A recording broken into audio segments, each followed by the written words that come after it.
国女人说她有投资在 Pokemon Go，然后她是刚 Pokemon，她那个公司是美国人的公司，她那个设置叫 Pokemon Go 的人，他是美国人，然后他们的公司本来是在 Google 一起，然后从 Google，然后他那个博客大概讲他怎么发现这个投资机会什么，我觉得女人挺聪明的，聪明的女人应该是有吧，但是我感觉投资大部分都是男人投。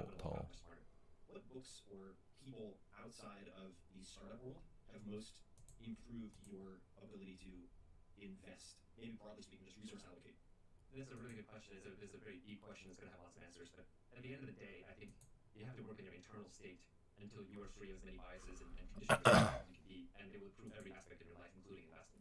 And I'm a bookworm, so I read an enormous amount. I was raised essentially in a library and so I've just read so much that I don't know where to start. But if you work in your internal state, one of the things you start realizing is as an investor, emotions dominate. Investors are very emotional, even though we act, we pretend to be very rational. For example, we decide the first 5 minutes of a meeting usually whether you invest in the company or not. And if a company doesn't take your money in the first round, you get annoyed with them or you start to get cross to you, then you have to undo that emotional state so the second round comes along, you can still be a positive force and continue helping the company and maybe have a bite at the apple the second time. And these kinds of skills are extremely hard to Okay, this is interesting. I only recently tried Pokemon Unite, but you can roll this dice. I think at the end maybe you get until you have completed one of the missions. You have to complete the mission. Score a total of 300 points. Okay, I'm gonna complete this mission. They're not things you're going to build by reading one book and then you're like, aha. So I don't believe in the epiphany theory of self-development, where you read some book, you have an incredible epiphany, you read one phrase, you're like, okay, that's great, this changes my life, and then you scroll down a piece of paper and you keep looking at it, you put it as a backdrop to your computer screen. But it doesn't work that way. What you kind of have to do is you have to build skills. And I think happiness is a skill, nutrition is a skill, diet is a skill, investing is a skill, self-awareness is a skill. And skills get built up over decades. Naval's very smart. Constantly keep working on it. So the books that have helped me a lot, I think there's a class of books that I would kind of put in the stoicism category. And I know you've been a big advocate of these in the past, and I sort of discovered them independently, but they were very influential. So Seneca and Marcus Aurelius both stand out. Meditation by Marcus Aurelius was absolutely life-changing for me because it's the personal diary of the Emperor of Rome. And here's a guy who was probably the most powerful human being on earth at the time that he lived, and he was writing his own diary to himself, not expecting it to be published. And when you open this book, you realize he had all the same issues and all the same mental struggles. Same fucking problems as you. There you figure out, okay, success and power don't improve your internal state. You still have to work on that. And so You have the same problems as the Roman. He's saying in this podcast that in Meditations, which is a book written by Marcus Aurelius, you have the same problems as the Roman emperor from thousands of years ago.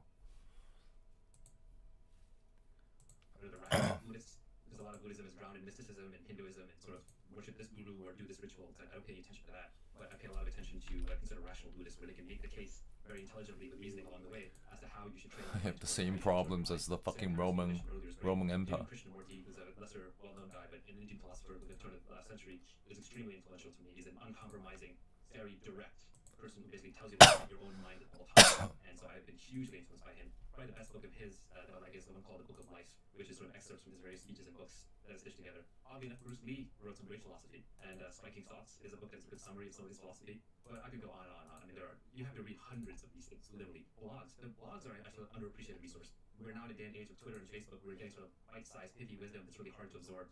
And books are very difficult to read as a modern person because we've been trained. We've got two contradictory pieces of training. One is our attention span has gone to the floor because we're hitting so much information all the time that we want to skip, summarize, skip. We want to get to the TLDR, cut to the chase, too long, didn't read. You know, what's the 140 character version? What's the Instagram version? On the other hand, we're also taught from a young age that books are something you finish. Books are something that are sacred. That you treat books as, you know, when you go to school and you're assigned to read a book, you have to finish the book. So we forget how to read books, or we get this contradiction where everyone I know is stuck on some book. Everyone is stuck on some book. I'm sure you're stuck on some book right now. It's like page 332. You can't go on any further, but you know you should finish the book. So what do? You give up reading books for a while. Your Kindle or your iPad or whatever you use, or even your paper book, is a stuck state. That for me was a tragedy because I grew up on books, and then I switched to blogs, and then I switched to Twitter and Facebook, and then I realized I wasn't actually learning anything. I was just taking a little dopamine snacks all day long. I was getting my little 140 character burst of dopamine, and then I'd retweet, and I'd see who retweeted my tweet, and I get into an argument on Twitter, and you know, it's a fun, wonderful thing, but it's a game that I was playing. I was actually learning anything. Usually with Startup L. Jackson. It's yeah, Startup L. Great character on Twitter.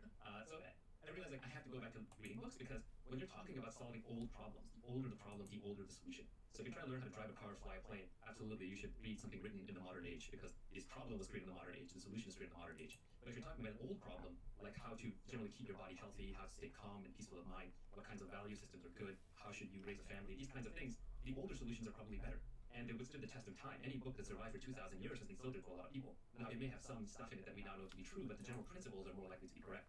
So if I want to learn the theory of evolution, which I kind of use as my binding principle whenever I'm trying to explain any given action, people read all kinds of blog posts and tweets on evolution. Everyone has a loose understanding of how evolution works, but how many have actually read The Origin of Species? I mean, you can get it for $5 on Kindle, and it's a very easy read. It's not a difficult read, and you can read the actual source, and you can see the source of brilliance, and you can see how Darwin came up with stuff back then that we're still trying to figure out, or statements he made that we're still trying to prove out. But there's very little that's incorrect in that book, and it is a source book. So I wanted to get back into reading these source books, and I knew it was a very hard problem because my brain had now been trained to spend time on Facebook and Twitter and these other bite-sized pieces. So what I did was I came up with this hack where I started treating books as throwaway blog posts or as bite-sized tweets or Facebook posts, and I felt no obligation to finish any book. So now, anytime someone mentions a book to me, I buy it. At any given time, I'm reading somewhere between 10 and 20 books. I'm flipping through them. If the book is getting a little boring, I'll skip ahead. Sometimes I'll start reading a book in the middle because some paragraph caught my eye, and I'll just continue from there. And I feel no obligation whatsoever to finish the book. If at some point I decide the book is boring, or if it's got pieces of it that are incorrect and I can't trust the rest of the information in there, I just delete it. And I don't remember them at all. So I treat books now as other people might treat throwaway light pieces of information on the web, and all of a sudden, books are back into my reading library, and that's great because there's a lot of ancient wisdom in there. When you think of the word, say, successful, who's the first person or people who come to mind for you? Yeah, it's an odd answer because most people think of someone successful when they win the game, and it's whatever game they're playing. Right? So if you're an athlete, you're gonna think of successful someone who is a top athlete and wins that game. Or if you're a business, then you're gonna think Elon Musk or someone of that sort. Or in my mind, I would have answered that question a little differently a few years ago. I would have said Steve Jobs because he created something, or he was a driving force, part of the driving force, and the spearhead for creating something that changed the lives for all of humanity. And that's the iPhone. I think of Mark Andreessen as super successful, not because of his recent incarnation as a venture capitalist, which is an interesting one, but because of the incredible work that he did with Netscape. He commercialized the web browser. Satoshi Nakamoto is successful in the sense that he created Bitcoin, which is this incredible technological creation that will have repercussions for decades to come. So in the classic sense, I consider those creators and commercializers successful. And of course, Elon Musk, just because he changed everyone's viewpoint on what is possible with modern technology entrepreneurship. But that said, to me, the real winners are the ones who step out of the game entirely, who don't even play the game, who rise above it. And those are the people who have such internal mental and self-control and self-awareness that they need nothing from anybody else. So there are a couple of these characters that I know in my life, some older gentlemen that I like to kind of learn from, and we mentioned our Polish friend earlier. I would consider him successful because he doesn't need anything from anybody. He's at peace, he's at health, and whether he makes more money or less money, or the next person over from him does better or worse than him, has no effect on his mental state and bearing. And historically, I would say that the legendary Buddha or Krishnamurti, whose stuff that I like reading, they are successful, quote unquote, in the sense they step out of the game entirely. Winning or losing does not matter to them. There's some line that I read somewhere that all man's troubles arise because he cannot sit in a room quietly by himself for half an hour. Right? And if you could literally just sit, if you could just sit for 30 minutes and be happy, you are successful. And I think that that is a very powerful place to be, but very few of us get there. Do you have a current meditative practice? I have a couple of people I talk about doing it, but don't really do it all that well. I think meditation is like where everyone is supposed to be following a regimen, everyone says they do it, but nobody actually does it. The real set of people who meditate on a regular basis I found are pretty rare. And I've identified and tried at least 4 different forms of meditation. The one that I found that works the best for me is something called choiceless awareness or non-judgmental awareness, where you essentially don't sit in a corner, don't stay quiet, you walk around. You're going about your daily business, but hopefully there's some nature around, you're not talking to somebody else. And what you practice is you just learn to accept that moment that you're in without making judgments. You don't say, oh, there's a homeless guy over there, I better cross the street. You don't look at 2 people running by and say, oh, he's out of shape, or I'm in better shape than him, or that person's better than me, or this one's better, or I should get a coffee, or whatever. You just don't make any decisions. You don't judge anything. You just accept everything. If you do that, I find if I can do that even for 10 or 15 minutes walking around, I end up in a very peaceful, grateful state. And so that one works well for me. When those thoughts come up, right? When you see the guy with the bad hairdo and you're like, that guy has no business having that unmanageable hairdo, or whatever ridiculous thought comes to mind, what is the internal response to that? What I do is, for those of you who program, I'm basically trying to run my brain debugger mode. I'm trying to be very, very alert and watch my thoughts. I'm not trying to judge anything, including your own thoughts. There's a great definition that I read that says enlightenment is a space between your thoughts, which means that enlightenment isn't this thing you achieve after 30 years sitting in a corner on a mountaintop. It's something you can achieve moment to moment, and you can be a certain percentage enlightened every single day. So you want to create as much space between your thoughts as possible. And the way you do that is by being aware of what your thoughts are, why you're having them. So if I saw the guy with a bad hairdo with a toupee, I would look at that and at first I'd be like, haha, he has a bad hairdo. And then I'd say, well, why am I laughing at him? Oh, to make me feel better about myself. And why am I trying to make me feel better about my own hairdo? Oh, because I'm losing my hair and I'm afraid it's going to go away. And what I find is that 90% of thoughts that I have are fear. 90% are fear-based. The other 10% are like desire-based. And as any... It's a very tactful way to put it. Yeah, and as any Buddhist will tell you, that desire is just fear by another. It's the other coin. Those are fear. Oh, I think you're talking about something else entirely. There's this cartoon, I don't know who Harry Crumb is. He has all these very sort of profane comic strips and was very famous, and there's a great documentary about him as well. Wait, Harry Crumb, I think that's actually a comedy, but R. Crumb, maybe I'm mixing it up. In any case, somebody can correct me in the comments, but there's this one cartoon of his, I think it's a single cell, kind of like Far Side, in a format. It's basically a drawing of people on the street in Manhattan, and every man has a thought bubble above his head with a vagina in it, and every woman has a thought bubble above her head with a penis. And just The Adam and Eve story is there, right? Original sin is lust. It's the thing that makes you fall out of heaven. The same way, maybe some of your readers have read this book called Siddhartha, but it's a beautiful parallel story to the making of the Buddha by Herman Esch. It's a great book. I highly recommend it. But even in that book, our protagonist is out of enlightenment and gets really close, and the thing that drops him out of it is lust. He meets a woman that he feels lustful towards, and that sort of slowly becomes his undoing into everything. But anyway, so to answer your original question, when I'm doing the choiceless awareness form of meditation, which by the way, isn't, as far as I can tell, is not taught in any school. It's something that I discovered mostly by reading enough of Krishnamurti's book and piecing together what he meant, because he's not a very clear speaker at times, or he is clear but in a very different kind of way. And then I realized that, okay, so the point of meditation is to clear your mind. And the way to clear your mind is, yes, you can sit in the corner and struggle with it, which doesn't really get you the outcome. Or you can do transcendental meditation, which is where you're using this chanting to create a white noise in your head to clear your thoughts. Or you can just very keenly and very alertly be aware of your thoughts as they happen. And as you watch them, you realize how many of them are just fear-based. The moment you recognize it's fear, without even trying, it sort of goes away. And then after a while, your mind quietens. And when your mind quietens, you stop taking everything around you for granted. You start noticing the details of, oh my god, this is a beautiful place. It's so great that the clothes on me. Yeah, I can go to Starbucks and get a coffee anytime I want. How rich am I? Look at these people. Each one has a perfectly valid and complete life of their own in their own heads going on. It pops us out of the story, the dream that we're always in, the story that we're constantly telling ourselves. And if you stop talking to yourself for even 10 minutes, or if you stop obsessing over your own story for even 10 minutes, you'll realize that we are really far up Maslow's hierarchy of needs, and that life is pretty good. What is a bad habit that you're working to overcome right now? So this is something that I learned through our Polish trainer friend Victor. Hi guys, just a quick note from present day Tim. The Polish friend and trainer in question is Jerzy Gregorek, and you can hear my conversation with Jerzy, titled "The Lion of Olympic Weightlifting," 62-year-old Jerzy Gregorek, which also features Naval. Naval and I were working with him at the time. We both co-interviewed him. I still work with Jerzy, and I just saw him just a few weeks ago. So to learn more about this amazing man, go to tim.blog/Jerzy, J-E-R-Z-Y, to listen to that conversation one more time. tim.blog/Jerzy, J-E-R-Z-Y. At the age of whatever he is now, 67, you can still do things that most 20-somethings cannot do. Now, back to the episode with Naval. Habits are everything. Everything. I think that we are trained in habits when we were children, including potty training and when to cry and when not to, and how to smile and when not to. And all these things become habits. These are all behaviors that we learn and that we then integrate into ourselves. And then what ends up happening when we're older is that we're a collection of thousands, maybe tens of thousands of habits that are constantly running subconsciously, and they're internalized, and then we have a little bit of extra brain power in our neocortex for solving new problems. And so you become your habits. And what really brought this to light for me is our trainer gave me a routine to do every single day. And before that, I had never worked out every single day. And it's a light workout, it's not tough on your body, but I did this workout every single day, and I realized just the incredible, astonishing transformation that I've had upon me, both physically and mentally, because I think to have peace of mind, you have to have peace of body first. So that taught me the power of habits, and after that, I started realizing that it's all about habits. So at any given time now, within a 6-month period, I'm either trying to pick up a good habit, or I'm discarding a previously bad habit. And it takes time. So for example, if someone says, I want to be fit, I want to be healthy, but right now I shave and I'm fat, well, nothing is going to work for you in 3 months to be sustainable. It's going to be a 10-year journey, at least. And in the 10-year journey, what you're going to do is every 6 months or every 3 months, depending on how fast you can do it, you're going to break bad habits and you're going to replace them, or you're going to pick up good habits. So I think it is all about habits. There is nothing else. So examples of habits I've picked up in the last 12 months, or I'm still working on. I'm one of these people who wants everything. Right? So I don't want to give up anything. So for example, if I want to stop eating bad foods, I want to lose weight by fixing my diet, I don't say, these foods are bad, I'm not going to eat them, and then suffer, and then feel like I'm not eating tasty foods. Instead, what I do is I do some combination of changing my taste buds to actually like the foods that are healthier for me, and substituting unhealthy tasty foods with healthy tasty foods, so that I can sustain it forever. I'm not interested in anything that is unsustainable or even hard to sustain. I want my life to be effortless. So once I've created a good habit, it has to be the kind of habit that I can sustain with no effort. You're about to graduate. If you had to go back and give that Naval advice, you're already hooked on reading, so that seems to be covered. What advice would you give yourself? And it's funny, I actually did this exercise recently, where I sat down and I didn't write it because it was in my head, but I did spend some time thinking about what is the advice I would give my 30-year-old self. The advice was along the lines of chill out, don't stress so much, not so much anxiety, everything will be fine, and be more yourself. Don't try and do what you think society wants or needs. Don't try and live up to other people's expectations. Self-actualize, say no to more things, protect your time. This is very precious. On your dying day, you will give everything you have for another day. So the discount rate, the marginal value of that extra day just goes up as you get older. So the advice is all along those lines. It's basically be yourself, don't listen to other people. Don't worry about what other people need or want or think or expect from you. And then I said, well, what my 30-year-old self I said to my 20-year-old self? And it turned out to be pretty much the exact same. And what my 20-year-old self I said to my 10-year-old self, pretty much the exact same. So I think my 50-year-old self is going to say, chill out, relax, don't stress so much, live in the moment, it will be alright. Less fear, more love. I love people more. Love is one of those weird things. Like everyone wants to be loved, everyone deeply needs to be loved. It's not something you can buy. No amount of money or power will bring you true, unconditional love. But it turns out you can give love. It's free to give.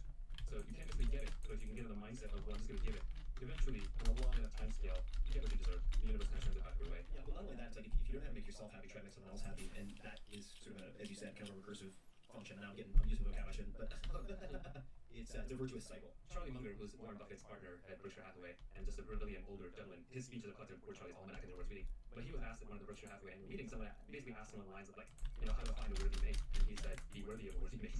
And I think that's absolutely right. You just work on yourself until you no longer need them, and then they appear. I think that's what the Zen saying says, that when the student is ready, the master appears. What that basically means is you have to work on yourself and be ready, and then good things will happen to you. If you could have one billboard anywhere with anything on it, what would it say? Where would you put it? I don't know if I have messages to send to the world, but there are messages that I like to send to myself at all times. One message that really stuck with me when I figured this out was that what is desire? And desire is a contract you make with yourself to be unhappy until you get what you want.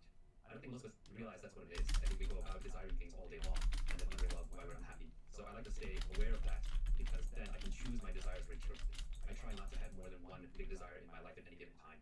And I also recognize that as the axis of my suffering. I realize that that's where I've chosen to be unhappy. So I think that is an important one. Or even a simpler one is, a lot of meditative, like you said, you did a transcendental meditation course, they give you a mantra. The mantra is supposed to have actually no meaning. The universal mantra, that's been derived through the ages is Om, where you kind of sit there and say Om in your mind to yourself. It's strange. You can say it to yourself all day long in your mind, and it'll make you happy, more peaceful. You start chanting it out loud, it'll lock you up. But Om has no meaning, I think. But to me, it has a meaning, and the meaning is just accept.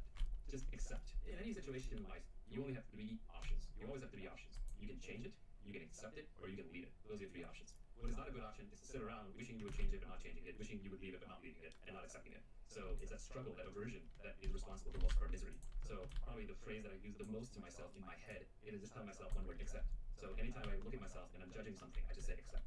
And it's only very, very, very few things that I will choose not to accept. And if I don't accept something, it's for one of 2 reasons. Either I'm aware that this is something that it's just so important to me right now that I can't accept it, and I'm going to put up with the mental battles for it. Or more likely, I've just lost control of my thoughts. I'm no longer present. I'm dreaming. I'm in a highly emotional state. Just a quick thanks to one of our sponsors, and we'll be right back to the show. This episode is brought to you by LinkedIn Jobs. When you're hiring for your small business, you want to find quality professionals that are right for the role as soon as possible. That's why you have to check out LinkedIn Jobs. LinkedIn Jobs has the tools to help find the right professionals for your team faster and for free. LinkedIn isn't just a job board. LinkedIn helps you hire professionals you can't find anywhere else, even those who aren't actively searching for a new job, but who might be open to the perfect role. In any given month, more than 70% of LinkedIn users don't visit other job sites. So if you're not looking on LinkedIn, if you're not using LinkedIn, you are in the wrong place. More than 2.5 million small businesses use LinkedIn for hiring, with 86% getting a qualified candidate within 24 hours. LinkedIn knows that small business owners, leaders, execs are wearing so many hats, they're stretched thin. They might not have the time or resources to hire in any drawn-out way. So LinkedIn is constantly finding ways to make the process easier. In fact, they just launched a feature that helps you write job descriptions, making the entire thing A to Z faster and much simpler. So hire professionals like a professional on LinkedIn. And now you can post your job for free at linkedin.com/Tim. That's linkedin.com/Tim to post your job for free. Terms and conditions apply. And now, Nick Kokonis. Instagram @nkokonis. Twitter @nickkokonis. Nick is the co-owner and co-founder of the Alinea Group of Restaurants, which includes Alinea, one of only 13 restaurants in the U.S. to earn the coveted Michelin 3-star rating. Nick, welcome to the show. Thanks, Tim. Awesome to be here finally. Yeah, we have the benefit of having spent some time together, and I've been fed a lot of caffeine by you, and you're also great help with the 4-Hour Chef, so I wanted to, right off the bat, thank you for that. It was kind of a fun thing because I remember when you sent me out to preview the book, and then you called me to say like, hey, you want to say anything about it? And I was like on a chairlift, and I was like, by the time I get off this chairlift, I will have a blurb for you. With such pressure, which meant a lot, and pressure I think is the word to describe so much about you and your life. I want to say trajectory, but I'm not even sure that is the right word. And I thought a fun way to kick off the conversation would be to share with people listening some of the back and forth that we had when we were brainstorming what a podcast might look like. Because certainly, I don't think of you first and foremost as a food guy per se. And we were having this exchange via text and then via email. And I thought I'd just read one of your responses as we were swapping different ideas. I'll probably edit for space a little bit here, but not by much. And here we go. I'm a huge believer in radical transparency in business. I give numbers and burn bridges with big companies because I think that a lot of times people don't ask the basic questions in publishing. For instance, how much did that book cost to print? How many did it sell? Oddly, those numbers are very hard to come by. I dug for months years ago to do the Alinea book the right way. For bars, why does a bartender wash dishes and talk to customers? We redesigned the bar experience and won the best bar in the world. For restaurants, why is it the only form of entertainment that has only mutual promise to show up? And then it goes into behavioral economics, and in parentheses, I don't even know how to pronounce his last name correctly. Richard Thaler, or is it Taylor? Yeah, Taylor. Taylor, as a friend and investor, just won the Nobel Prize. Investing, been beating the market for nearly 30 years. Everything, in all caps, is about asymmetric risk-taking and information, and yet people's perception of risk, or of what I do, is that it's risky. It is not. And in a separate exchange, when we were talking about many of the topics that you could talk about, outside of, say, restaurants, bars, and so on, even though that's been a big part of your life in recent history, many of these different experiments, explorations, portions of your career, topics that you talk about, and going into what you said, they come down to a single thought, really. Wherever there's opaque information that should be obvious, run to that gap. So I struggle with where to even begin with the 20 options that we have here, but maybe you could explain to me how behavioral economics and Richard Thaler fit into this, just for curiosity's sake. I'll go back to used options because I started back in 1992 or 3 studying options trading, derivatives trading. And I think there's a huge misconception about what that is because of movies, because of Big Short, because of Wall Street, all that. It's a bit like playing a game of chess for a living or being the house at a casino, that sort of thing. It's about taking hundreds and hundreds and hundreds of decisions per day and pretending it's like a big decision tree. And any given decision is, if you're really good, 48% chance of being wrong. So you have to be really, really good at constantly being comfortable being wrong, but knowing that your overall number of decisions that you're going to be right more than you're wrong. I know there's like a big theme on a lot of the quotes of Johan, like they talk about success or failure, how to measure those things.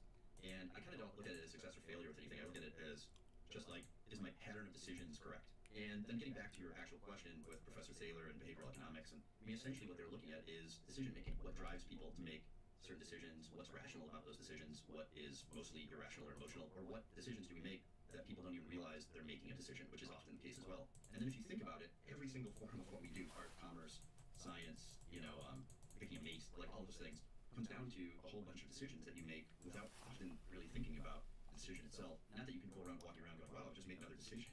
But when you are doing business or starting a company or publishing a book or whatever it may be, you can be intentional about that and realize that it's going to be an iterative process. And so I think that's been not only the case for me in learning how to filter things through that mindset, but when you said there isn't really a trajectory, I kind of look at everything I've done as the same in a way, even though other people look at it and go like, wow, you went from being a derivatives trader to owning restaurants. Like, that's weird. And I studied philosophy in college. So like, people are like, how do you go from philosophy to finance? And to me, it was all the same thing. That particular transition, or rather progression, I suppose, from philosophy to finance is one that you and I haven't really talked about. That one is interesting. I'd love to explore for a second, and we're going to go into a million different nooks and crannies. Yeah. But do you feel like studying philosophy undergrad was an asset that then later helped you, or was it just an interest you explored en route to other things? I can't remotely imagine having not done that. And the way that actually I did it was really interesting. I had no intention of, when I got to college, I thought I'd study political science, economics, pre-law kind of thing, something like that. And my very second week at Colgate University, a wonderful professor who just passed away last year at 94 years old, really great mentor to me, Professor Jerome Balmuth, was a tenured professor at Colgate for almost 60 years, pulled me aside, Introduction to Logic, 101, and basically said, what are you studying here? I told him, and he said, no, you're going to be a philosophy major. I'm going to teach you how to think. There's this great scene in A River Runs Through It where the dad, every time the kid writes an essay, like the young Shisherman kid writes an essay and he breaks it to his father to be graded, he gives it back to him and says, half as long again. Long before that movie ever came out, Professor Balmuth would essentially assign a paper to the class and say it should be about 15 pages. And people would be like, well, how long? And he'd always say, like, how long a piece of string, like, that's however long it needs to be. And then he would tell me, yours can't be longer than 3 pages. And people would be like jealous, like, wow, you only have to write 3 pages. If you take it seriously, that is a much, much harder thing to do. So he really trained me, as well as a number of other professors there, to be clear in thinking, succinct, to understand what logic was, to process information, and really to look for parallels in different fields and different fields of thought. And so, man, like when I got out of school, I went to law school for like a day and a half. I got into Penn, like a joint JD PhD program. And as soon as I kind of knew who the other folks were and what their desires and trajectories were, I was like, well, this isn't actually a good fit for me. And I remember my future father-in-law told my now wife, then girlfriend, that I was in danger of becoming an intellectual bum because I dropped out of law school before I really entered law school. And I wandered around for a little while, but if you grew up in Chicago, you end up meeting people who had this unusual lifestyle, and that was back in the days pre-internet, pre-electronic trading, pre-high frequency trading, where there was literally people on a giant trading floor shouting at each other. And you either were attracted to the, almost animalistic nature of that, and for me it was like a huge challenge because there were people down there that had PhDs from MIT, and then there was people who were like butchers that went down there with $100,000 and just kicked ass. And so it wasn't about your level of education or any of the stuff I already talked about. It was about, can you show up every day and every day's game day and be really disciplined and very clear-headed with chaos around you. How did you get introduced to that work? If you grew up in Chicago, you know some of these guys, and some of them are flashy. And I can remember the exact moment. I'm not going to name a name here, as you'll find out why in a second. But I was walking down the street. I was like 6 months out of college, kind of didn't know what I was going to do. And I was walking down the street, and I bumped into a guy I knew in high school. And he wasn't the best student. He didn't try the hardest. And I was like, hey, what are you doing now? And he was like, well, I'm just rehabbing these homes. And I thought literally like, oh, he's a construction worker. And I was like, what are you doing with me? He's like, well, I just bought this block.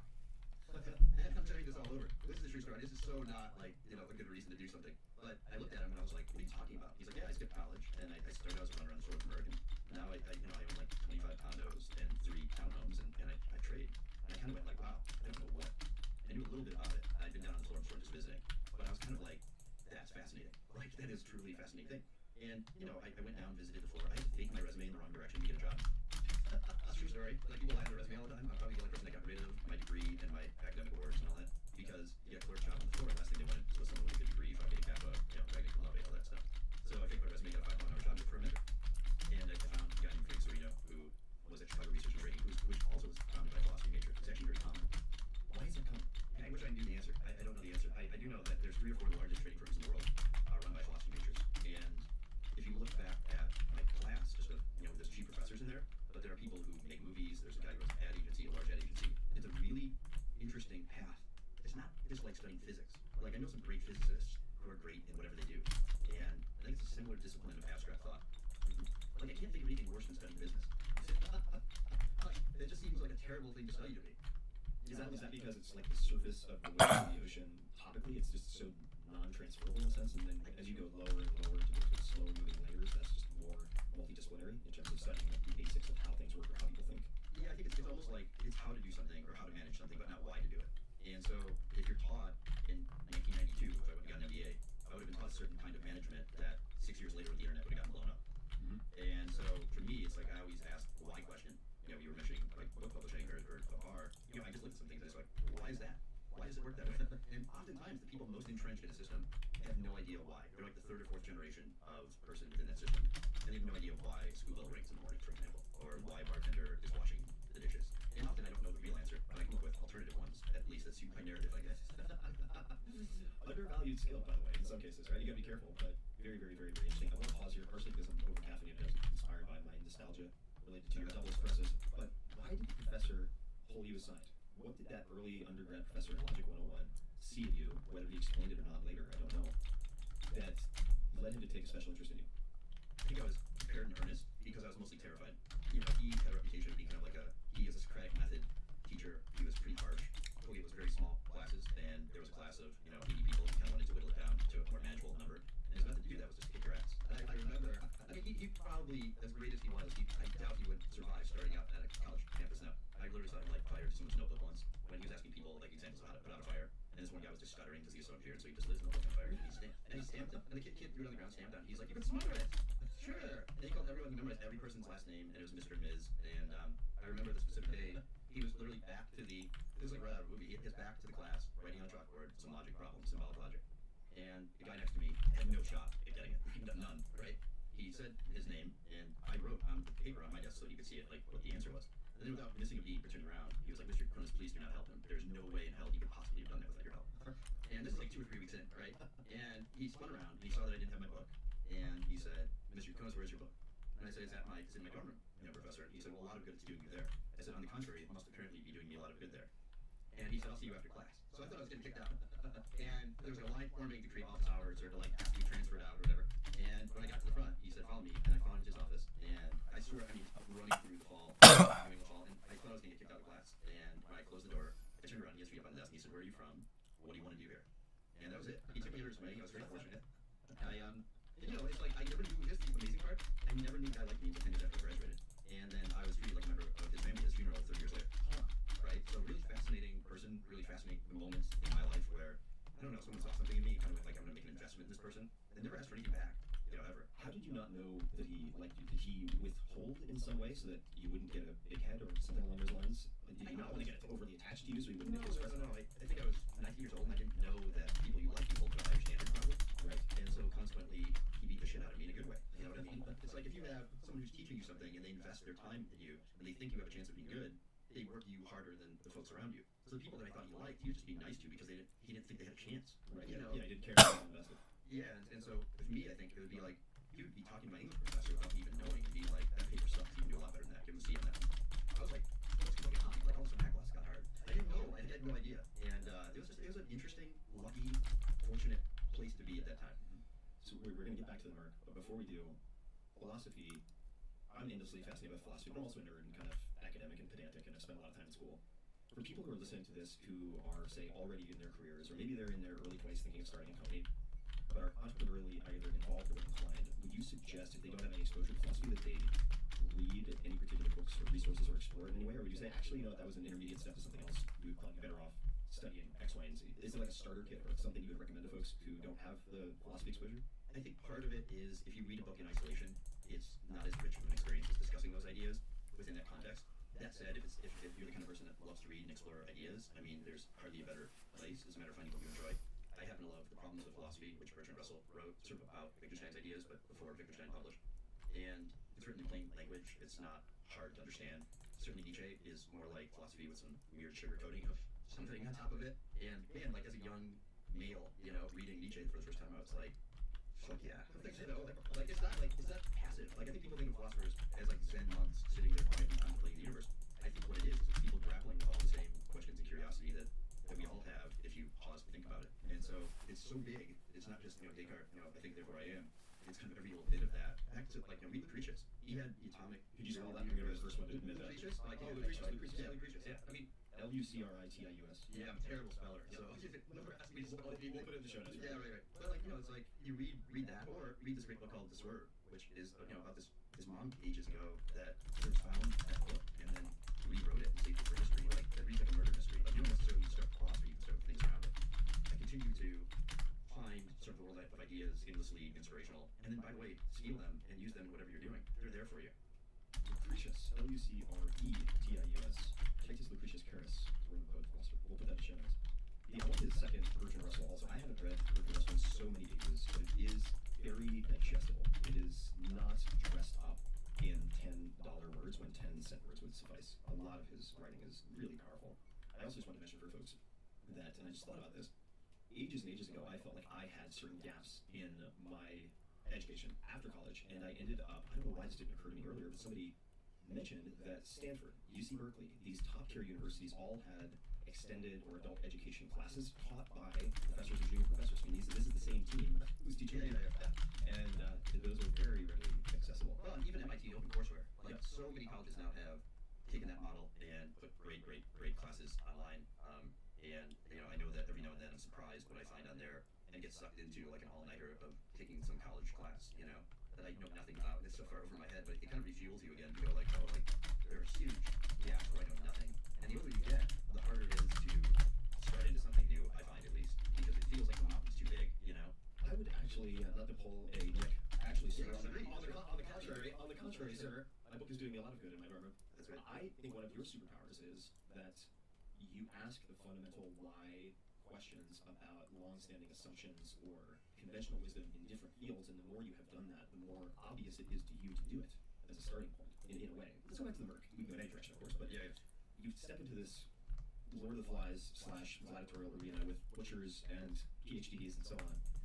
And then what? At what point, is there a point when, okay, I actually do think I could be good at this? No.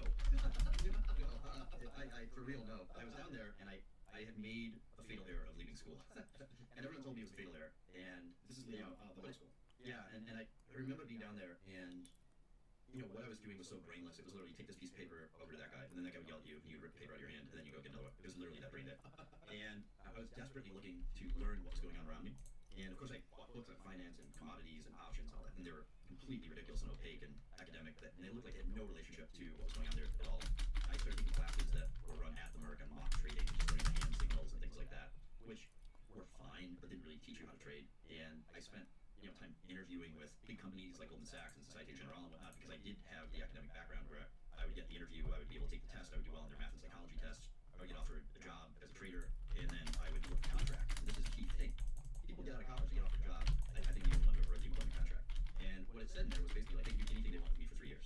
Like I don't even necessarily need to be a trader. Like that's why I was interested in it. But they could ship me to France and have me do something totally different. I could be an analyst or God knows what.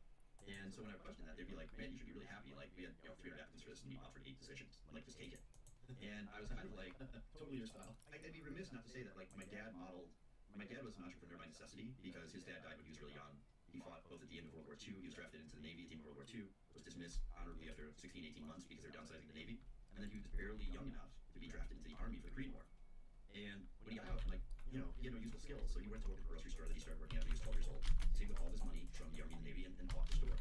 So as I was growing up, my hero was my dad, who was not an academic, who was not what people think of as like an executive in a suit or whatever.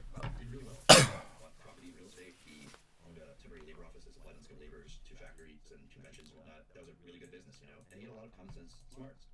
He he was horrified that I didn't go to law school, you know. But meanwhile, I was modeling what he did, and so when I got down there, I was like, you have to own your own situation. And so when I was offered those jobs, I was like, well, I don't really see myself working for someone else. And I found a guy who also felt that way, and he was working for a big company, and they didn't want to make him a trader because he was too much of a quant. Like, he was really well educated, he was really mathematical. He wanted to prove them wrong, so he took a small amount of money and started trading currency options.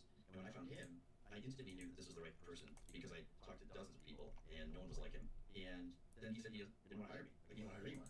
How did you meet him? Do you remember how you guys met? Yeah, I was just introduced to him through, he was, back then there were, you know, if you were a trader or even a trading company of a clearing firm like Goldman Sachs, at the time there was a company called First Options, and he cleared First Options, and back then you literally have to take the elevator up to keep punching all the cards into like a computer that was 17 floors away. Wow. Ancient time. I met him through being introduced to him there. After talking to him, I knew he was the sort of geeky intellectual that I needed. And then when he told me like that he didn't want to hire me, he just started to clear. I was like, no. Like, I will pay you to work for you. And he was like, this is really strange, you know. And I explained to him what I just said. It's like, look, I've been here 6 months. I set a goal for myself of getting on a badge. It was called like leasing a seat and actually trade within a year. And I was like, I need to get going on this. Like, I need someone that's gonna teach me options. And it's fascinating because he then hired me for, I want to say it was $400 a week or something like that. But I stood right next to him all day, every day, and he taught me options theory from scratch, better than any college ever could, to the point where you're looking, you know, 3 derivatives in, such as volatility curve, but the curve of the curve. And, you know, as soon as I started grasping this and going deeper down that rabbit hole, the more I liked it as a puzzle. It wasn't, certainly the money had an appeal, but it was also, hey, here's this giant competition. It's like a huge, multifaceted chess game that no one's going to get exactly right. But like I said earlier, it's about making hundreds of decisions a day. And even when you get 10 in a row that come up tails, you know that the next one's 50-50, you know? And that discipline was interesting. That was more about teaching yourself the psychology of standing there while everyone told you you were wrong, or you were like physically small, or you were too educated, or too serious. I mean, you can't imagine how much of a fraternity house that place was. Everything in Wolf of Wall Street, I've seen. I haven't lived, but I've seen it all. Yeah. And I started hiring very shortly after. I started trading, and about a year later, I left and started my own company with almost nothing. And I hired my first employee, who became my business partner for the last 25 years. And I taught him what I learned. And like these are corporate refugees. People who worked for companies and decided that independence was better. Why did you leave after a year? He was moving over to the Chicago Board of Trade, and I had found a couple of awesome programmers to help build this options analysis software. And he sort of offered me up to run some of the operations at the Mercantile Exchange when he went over to trade the bonds at the Board of Trade. And, you know, I mean, he was a really, really smart guy, and he made me a deal that when you analyzed it very carefully, got worse over time. And I just kind of went, you know, it's been great, and I've learned a ton, and we've made each other a bunch of money, and it's a win-win. But I really wanted to do my own thing. Like, I wanted to be the captain of my own ship, I guess. And thankfully, this guy, Jim Hansen, who's still one of my dearest friends, sort of had an option to stay with that company or come at a completely underfunded company. I mean, thinking back is so stupid, you know, from a risk perspective. But it was asymmetric, you know, far more upside than outside. It worked out really well, and we spent most of our time as we hired people and taught them how to do this. It was mostly psychology training. It was mostly standing around after hours and saying, what's 7 times 28, and screaming it at each other like a drill sergeant until the person couldn't remember what 9 times 3 was anymore. And Wait, why did you do that? well, you had to be quick. You had to be quick on basic mental agility. So if you bought 450 contracts and it was 20 delta, you needed to be able to do what's 20% of 450 is 90, but you need to do that precisely with numbers that are not so round. Right. You need to be willing to not be perfect, and you need to make that decision instantaneously, and realizing that it could cost you $50,000 to $100,000 if you get it right or wrong. And you have to be really, really comfortable with that. And so what did we do? Well, we stood around and we turned people's brains into mush until, like, look, I had people punch me, cry, run out. No, I mean, it sounds awful, but it's amazing training because the rest of the world moves much slower. Yeah. So any other decisions that I've made in business since then have felt glacial in pace. Yeah. And There's also something to be said for making the training in some or all respects harder than the competition, right? I mean, the adage of the more you sweat during peacetime, the less you bleed during wartime. I mean, the best competitors I've met in many, many fields often strive to make their training and the toil of their preparation harder than what they expect to face. That's why we love watching big time sports. When it matters, there are certain people that you know, you can almost look at them and go, oh, that poor person's going to fade. And then you hope they don't, right? You hope all that training pays off. When you see someone, I love golf for all the same reasons. It's like, you know, just a series of constant failures. And then so when you look at someone who can pull that rabbit out of the hat, you know, at exactly the right moment, it's pretty wonderful to see. And the thing I loved about my time down there, even though I burned out of it after 10 years, is that there were moments where I could absolutely, I mean, I have friends that they'll listen to this and they'll be like, oh yeah, I remember that time you S&P that you really got this right. You know? But I made some completely stupid decisions. But mostly on a measure, when things got crazy, I was able to perform more than not. I remember like Greenspan's irrational exuberance speech was like a formative moment where I kind of went, wow, I can not only aim in this environment, I can thrive in it. And you get home soaking wet with sweat. It was a physical job. Like it was really blue collar in a lot of ways.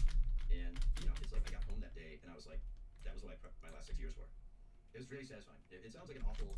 It is an awful thing anyway, right? Like it's just about pure commerce. It serves a purpose of price discovery and all that, but any individual person isn't really the one doing that, So I think that there are negatives to the whole system as well in hindsight. But man, at the time, it just felt like great mental training. What would you recommend to people who are listening and are having this flashback to the introductory text exchange about beating the market over a long period of time, who are hoping to become better investors? You can take that anywhere you want, but are there any particular tools, tricks, mental models, Yeah. anything that you would recommend? Really, really hard. I think the mental model is asymmetric risk. I always look for something that the upside is, 3 to 4x the downside. Obviously, quantifying those is very difficult, but that's the key. Everything I try to do is asymmetric. And then, even though Nassim Taleb is a bit of a pedantic goofball on Twitter, his book Fooled by Randomness is awesome. That was the one that preceded Black Swan, and I think Black Swan's great. It's fine. But Fooled by Randomness is, I think, the better of all his books because it just encapsulates everything that people price things incorrectly. So you have to do it's a walk through a great casino. Yeah, you walk through a casino and you see everybody pricing their outcomes incorrectly. The entire city is built on that. If you can get in your head, literally, yeah, literally. And I don't take any pleasure. Like people are like, oh, you must love gambling or whatever. And it's like I would never sit down to a blackjack table because I know that there's a 49.5% chance that I'm gonna win, and that's the wrong way. Yeah, the Fooled by Randomness has come up a number of times. I haven't read it in ages because it is one of his earlier books. But Howard Marks also brought this up recently when I was chatting with him. It is an exceptional book, I think, for developing a new lens on life, not just investing. When you are investing for yourself now, how do you think about risk? Because this is a word that's popped up a few times. How do you personally think about risk in your life? Do you, for instance, like some startup founders, look at the risk as the various early stage startups, restaurants, bars, and so on that you're involved with, and then you play it safe in your other kind of asset allocation? How do you think about risk in your life or in investing? That's a pretty difficult question. I think that if you look at everything that I've done business-wise, everybody would say that the failure rate is super high in what we do. So trading, they say 1 out of 100 people that goes down there breaks even their first year, and fewer out of that one take another 100 of those ones, and less than 1 in 100 of those becomes a millionaire. And I went, great. It's like the old Jim Carrey. So you're saying there's a chance, right? And then you go to the restaurant business. If you 95% of the restaurants go out of business their first 2 years, and I'm like, going great. That's perfect. Why do you have that response? Is it because and then I'm going to start. I'm doing a software startup now. Let's go for it. So the higher, the smaller the hoop, the more interesting it is to figure it out. And once you're up there and you know how to jump up through that little hoop, there's fewer people playing that game, And the other thing is, I remember right when I was going to start building Alinea with Brant, I was talking to a restaurant owner, and by all accounts, he was pretty successful. He had 4 or 5 restaurants, and one of them I really liked a lot, and we together a lot, and I kind of got to know him a little bit. And he said, so what are you up to? And I said, well, actually, I'm building a restaurant now. And he went to me and said, it's a terrible business. You don't want to do it. Like, incredible failure rate, terrible. And I was like, why didn't you build the next 4? So how do you respond to that? No one does. That's kind of like, we'll get to it, I'm sure. That's like the way I went to the publishing thing. It's like, hey man, people keep printing books, and yet I can't figure out any of the information, and yet they're going to give me like $300,000 or $400,000 to write a book. Something's remiss here. Like, you know what I mean? But I've never written a book before, but yet someone's going to write me $400,000 check. There must be a lot of money on the other side of that bet. And so consequently, like, I always try to look for the high small hoops. And then I spend my time learning as much as I can, and then I jump through that hoop. It's both more interesting, I think, and I also think getting back to the asymmetry of risk. Those are the ones that, you might have first of all, do you really have a 95% failure rate if you put in all that effort? Yeah, I don't think so. So I think they priced it wrong, so to speak. And then second of all, man, that's where the fun is. That gets you up in the morning and going to work. Yeah. This is where, among many other places, averages can be very, very misleading, right? And I always end up in public Q&As and things of this type hearing various numbers and stats thrown around, many of which I think have no basis on any data whatsoever. But there's we only use 10% of our brains, not true. There is the 9 out of 10 startups fail within the first year, or whatever the stat is. And the first question that occurs to me with a number like the ladder, or I guess a ratio, is, well, is it because the model is difficult? Is it because startups are inherently that high risk? Or are there other plausible explanations? Is it that 9 out of 10 people who attempt to start a startup don't do any of the necessary due diligence? Correct. Yeah. I've been on a couple of like graduate school, entrepreneurship, contests and whatnot. And one of the things that always happens there is what I call like the time machine. Someone comes up with a business plan that is like, I'm going to build a time machine. Now, of course, it's not really a time machine, but I have seen ones that defy laws of physics, for example, or new pipeline technology, but they have no idea. Like, it's just pipeline, they've done none of the engineering. So you kind of look at that and you go, you haven't really done the homework yet at all. And then there's a lot of people that come to me and they've spent like 6 months doing their logo and the name of the company, but they don't actually have a piece of software yet. Right. Well, I'm just going to hire someone to build that for me, or an app. I get so many apps pitched to me, and they don't know how to build an app, but they've got a logo and an idea. And I was like, that's a good way to blow $500,000 in a consult. Oh man, You must get that 50 times worth. yeah. I mean, what I tend to get, this is part of the reason why I stopped all the startup stuff a couple of years ago, is it got to the point where 90% of the pitches I received, which were unsolicited, would be along the lines of "Hi," comma, like not even first name, or be like "Hi Tim," or "Hey Tim," even better.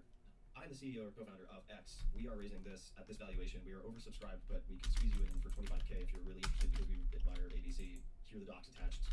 Yeah, right, Like right. most of in the next 60 minutes, which might end up my default response to anything like that, where people are pressuring me for a fast decision, is no. Like it's just, Yeah, it's like I've lost very little money saying no to those things. But coming back to the examples that you were giving and what we were talking about, bridging over to restaurants and food, you're being told how restaurants are an awful business. Food is an awful business. And I remember someone told me a long, long time ago, like, yeah, if you want to lose money, go into magazines or restaurants. And at what point, I have a little bit of the backstory, but not all the details. Like, at what point do you decide to go into get involved with restaurants and why? I left trading in about 2002, 2001.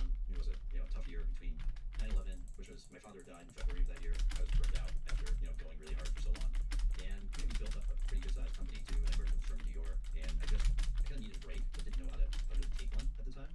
And so I left trading, and I immediately kind of panicked because here's something that I really genuinely enjoyed, but didn't kind of know what I wanted to do next. And started doing consulting for a small hedge fund, and then just didn't know what to do. And I had an awesome wife and young son, and things were good, but I was kind of panicked. I was playing golf with ex-athletes, because who else is 34 years old and can play golf on a Wednesday afternoon? And so it was just a weird thing. I kind of looked at them and I'm like, oh, they don't really seem all that happy, even though they've got this lifestyle. And so I met Grant Achatz, the chef at Walt Dining Trio. Went to a lunch there one afternoon that some friends set up, and it was a transformative experience. It was artistic, it was intellectual, it was thought-provoking, most of all it was emotional. And those are all things that I would never have associated with eating a dinner, right? And so from a perspective of great art experiences, like seeing a great movie or a great play or going to an amazing museum opening, we kept drawing back there. We kept going back, and we would go back so frequently that it was absurd because it was a big meal and it wasn't cheap. And every time we go somewhere else, we go wow, why is no one else thinking this way? And as I got to know brands a little bit, I think sometimes people bring the chef some wine or beer or whatever. It's like that's kind of sand at the beach, I would bring them books, and I didn't figure get a lot of time to read. So I would put a post-it note on a page of an old book. So I remember I brought in this book called Peregrinations of an Epicure. Hold on a second. The Peregrinations, like Peregrine Falcon? I don't even know what No. A peregrination is like a wandering about. Okay. So it was written just after World War II by an ex-serviceman. He kind of goes around Paris, I want to say maybe late 40s, early 50s, I can't recall exactly. And there's a chapter in there on La Pyramide, which was a very classical restaurant, kind of the best in the world at the time. And he described a meal there in emotional terms that resonated with what Grant was doing, even though his technique, his cuisine, everything was completely different. And so I literally just highlight a couple lines in there and give him this book, which was out of print at the time.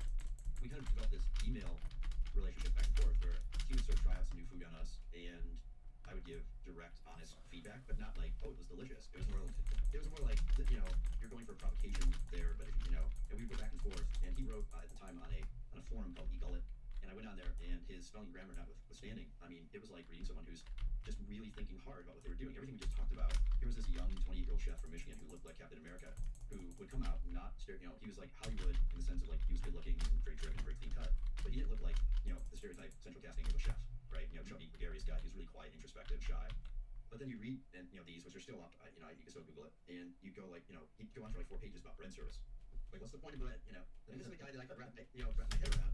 And so I remember on January 20th, 2004, it was my wife's birthday, and she said, yeah, I want to go back there. We'd never been in the kitchen before, and they have a table there, but we'd never eaten in there. And I remember I emailed him and said, she's ethnically Latvian, speaks Japanese, loves Thai food, good fucking luck. And I knew exactly what that would do to him. That would put him into 10 days of pure hell. Because he would research Latvian food. He would have to he'd redo a whole meal, 20 courses, right? And I didn't know they were going to put us in the kitchen. And they put us in the kitchen. I mean, it sounds like a jerky thing to do now, but we did have a relationship a little bit at the time. And he served us the most amazing meal of my life, And it started out with Latvian sorrel soup with braised hammocks. And, it had Flavors of the Sea, which was a Japanese dish. It had Thai dishes, but it was all in his style. And so it was his own, and yet it had elements of all these things. And at the end of that meal, he said to me, well, what do you think? And I watched the kitchen, and it was like a watchmaker shop. It was not screaming and yelling. It is just, sorry to interrupt, it is so unlike anything that the vast majority of people listening to this would possibly expect, right? Yeah, it's like Gordon Ramsay. Right? Yeah, it is just complete silence. It is like a watchmaking factory. It is really something else. Anyway, sorry to jump in. Yeah, no. That's totally fine. And so at the end, I said, I doubt anybody anywhere in the world had a better meal tonight. And he was like, well, thank you. And I said, what are you planning on doing with yourself? You know, I mean, I was like, I had a lot of wine, and I kind of looked at him. You know, he sat down with us, and I said, what are you gonna do? And he goes, well, what do you mean? I said, well, you're not gonna be here forever. And he said, well, I want to build my own restaurant. And I said, I'd be happy to help you do that. And he said, well, what kind of restaurant do you want to build? I said, I don't know. I've never built a restaurant before. That was it. And then like a week later, I got an email with his business plan, and I invited him by my house. And a year to the day later of that was May 4th. We went back and forth on email. May 4th, we held a dinner at my house for potential investors. And on May 4th, 2005, we opened Alinea. That is nuts in terms of. Completely nuts. We didn't know each other. Can you put that in perspective for people? I actually did not realize that was the time frame. Yeah. I mean, can you just in the context of like normal restaurant world? We argued, like, so we didn't really know each other very well. You've said we didn't know each other very well. What did you know about each other, nonetheless, that gave you guys the push, like the impulse and the sufficient level of trust / excitement to actually pursue it? Right? There had to be something there. It couldn't just be nothing. So what was it? You didn't know each other well. I mean, maybe you didn't know the full scope of each other's backgrounds. Yeah, I mean, I actually studied that. Like that, I knew the facts, you know, and I knew what he was putting in front of me, but I didn't know him the way you know someone that you're going to become a business partner with. And I think he just thought I was rich. I'm being serious. Like, you know, I think everyone else wanted. This is really true. Leo said this too. Everyone else wanted to offer him a restaurant that they had already built or wanted to build. And I actually answered that question correctly. The I don't know is an awesome thing to say, like 90% of the time of your life, right?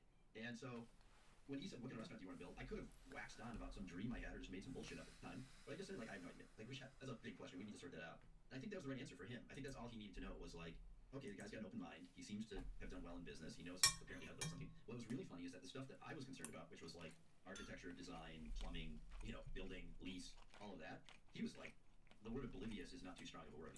You know, I mean, this is not criticism of him either, right? It's just like he came to my house and he was just like, yeah, I want Martin to design everything. Martin Kastner, who's a genius designer, has Crucial Detail, which we've been involved with for 15 years now. He's a designer. He's like an artisan. Like he built plateware and he won Bocuse d'Or for the platter he designed for Thomas Keller, Daniel Balloud's team for the Team USA and all that now. But back then, like, I mean, this guy's not gonna design plumbing or electrical. Like, well, no, he can't. We need an architect. You need to get city stamps and all that. So I think Grant was just like, yeah, you find a place, put tables in it, you know, build a kitchen, and you go. In terms of like, obviously he knew there were health inspectors and all that, but the process of all this, just about, you either were gonna not build it ever 8 weeks in because we would have hated each other, or we were the kind of people that figured everything out. And we just talked it out, like right down to what kind of tables, what kind of glassware, what kind of this, like we wanted to rethink the why again of everything. Like, why do you put a candle on a table? Why is a candle romantic? That's a question we asked. We need candles. That's kind of like, why is that romantic? Why do people put a little bud vase on the table? Why should that be an edible thing? That'd be cool. So we did all that, and we designed the experience to create emotional responses from the moment that you walked in the front door. So we didn't have a podium. We went, what does a good greeting feel like? Not just if you're at someone's house, what does that feel like? If you're at a restaurant, what shouldn't it feel like? Well, it shouldn't feel like a computer in front of your face saying, what's your name? You know, and all that. So we went through every aspect of that, and you know, I lost almost 20 pounds that year, not in a healthy way. Just like GCing the construction. I laid tile in the basement like 3 days before we opened. Yeah. Let me pause for 1 second. So the why question that comes to mind for me is after the finance, after battling it out on the front lines and going through 2001, why this as your next thing? Why was this the thing that captured your imagination? Because you had to know on some level once you started getting the details, like, fuck, I mean, this is going to be, Yeah, it's all in. this is going to be all my chips, energetically. So why this?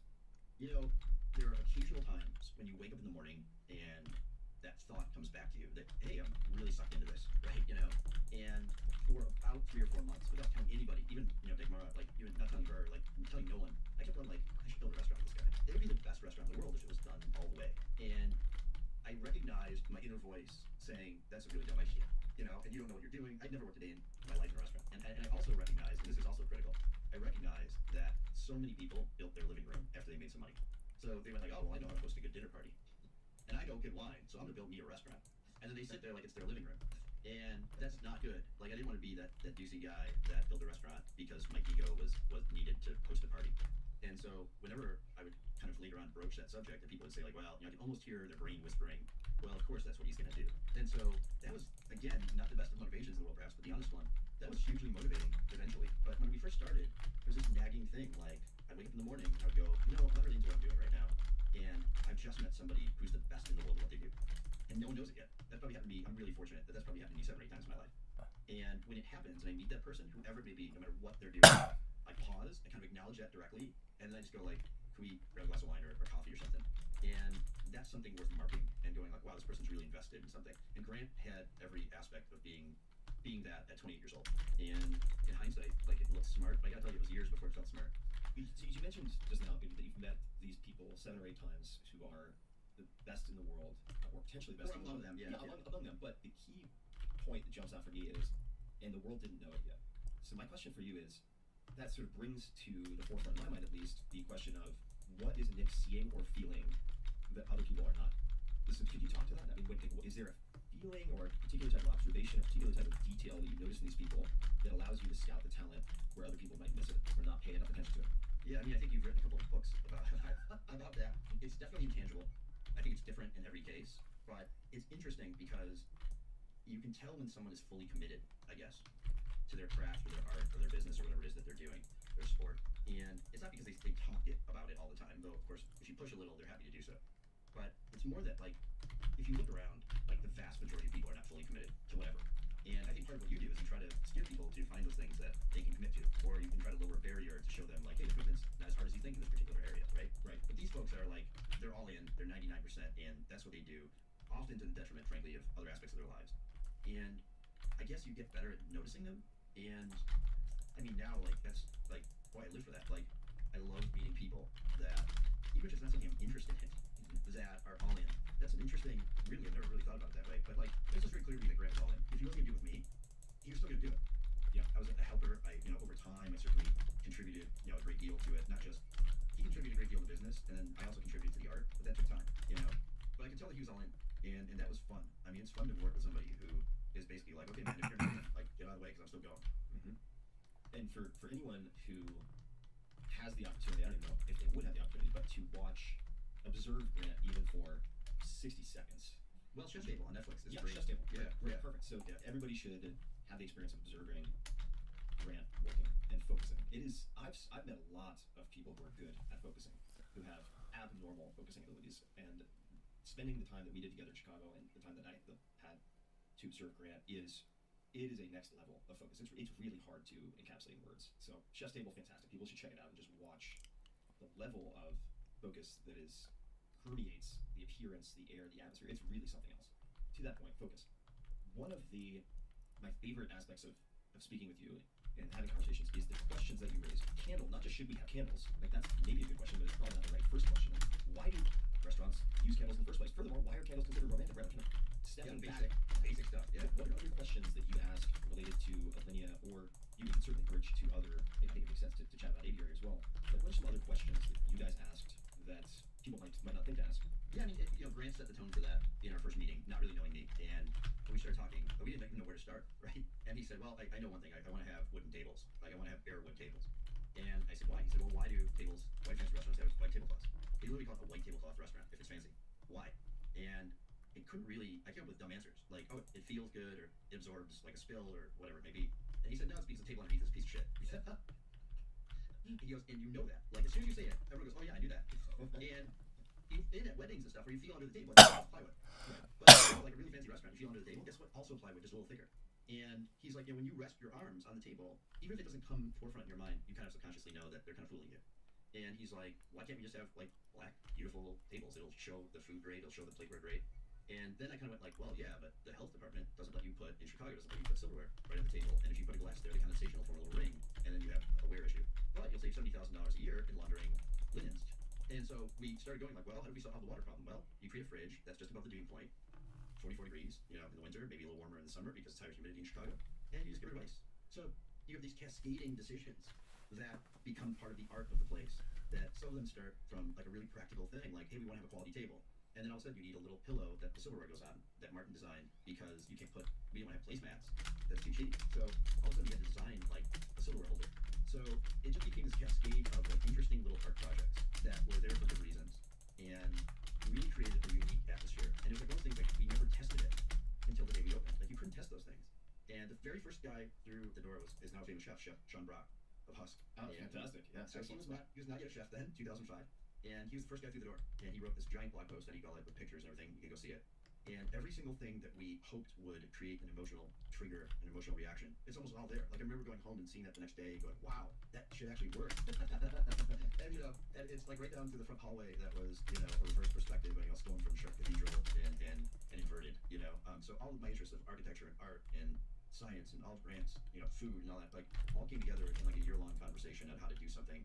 And we really fought with the architect and designers and all that, because people would tell us the practical reasons why you needed to do this or that, and we would just go, no, stand.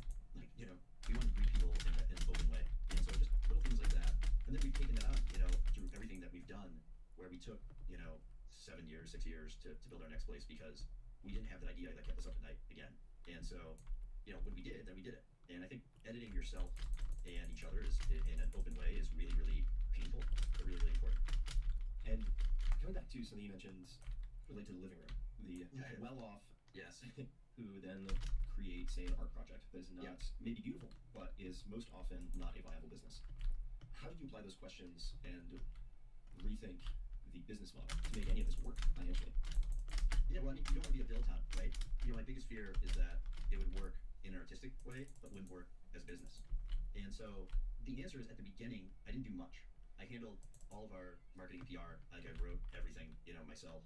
Really thought about open sourcing the building of the restaurant. You can still go online and see the original business plans and what logos we were considering using, and the test kitchen, which was in my house. We didn't tell anyone at the time, but that was my house at the time. And see the development of this restaurant. And I felt like the open source movement in that way was a good model for what we were trying to accomplish. And part of that was people would say, like, a restaurant like this can't make money. And, I wrote this little spreadsheet that I called the Universal Restaurant Calculator. And Can people find that online? no, but it would be very unimpressive if they could. It was basically like, how many covers per night? I mean, this is back of the envelope stuff. How many covers per night can you do? What's the check average for food, check average for beverage? What are your food costs, beverage costs, labor costs? What's insurance cost? Your lease, your rent, like all those things, right? And I had enough experience with most of those things to at least give good estimates to it. And so what I started doing is I started modeling other restaurants using the Universal Restaurant Calculator. And I had, again, this goes to the transparency of data. I had real data from 2 restaurants.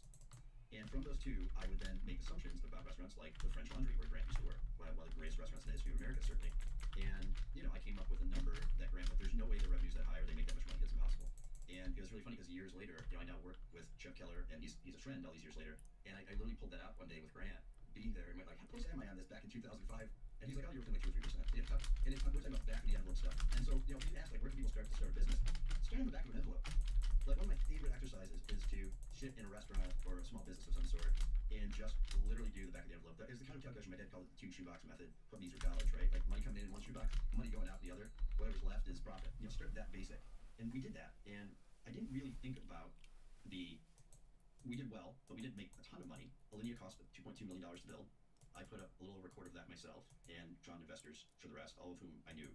And, in the first year we did, we made about $450,000 to $500,000 on $4 or $5 million in sales. Not a great return, not a terrible return. We then won, Best Restaurant in America from Gourmet Magazine.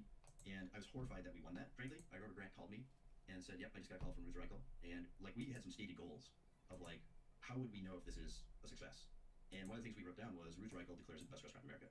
And we wrote that because in 1997, she wrote, the most exciting place to eat in America is the French Laundry. And Grant was there and cooked that meal and said that the energy of having someone that he respected so much, because Ruth is just a great writer, she's one of the unimpeachable food critics in the history of America. And having her write that in the New York Times propelled that restaurant to its permanent status. I think that can't happen nowadays, honestly, for other reasons, but this is kind of pre-internet, pre-Yelp, all that. And then all of a sudden we got that, and I was like horrified because, one of the goals was completed so early. We wouldn't have our Lodestar, And so he was like, dear God, can you let me enjoy it for like a minute? Do you?